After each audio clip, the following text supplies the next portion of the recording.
आइल बा पावन नवरात हो ए सैया मानिला ना बात हो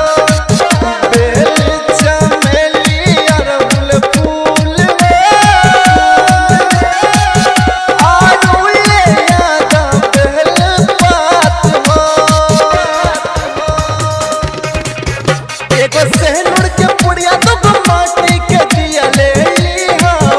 याद रखिया सैया नहीं कलसा के कपड़ा तू भूलिहा अब ले होता नहीं हम तैया टिकुली चढ़ाई बियार बिंदिया लगाई हो मैया के कारब हम सिंगार हे हो पिया मैया के कारब हम सिंगार हे हो पिया मैया के कारब हम सिंगार मैया के कारब हम सिंगार डीजे मिट्टू राजा पटसोनी।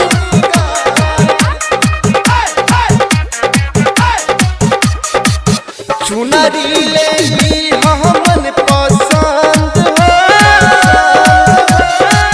लाल कोटा और लाल रंग हो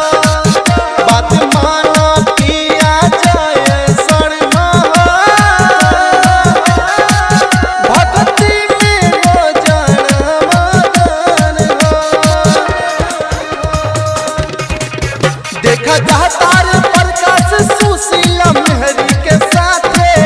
जयकारा लगावे और बंगले बचुनरी माथे एहो माना न बतिया हमार टिकुली चढ़ाई बियार बिंदिया लगाई हो मैया के करब हम सिंगार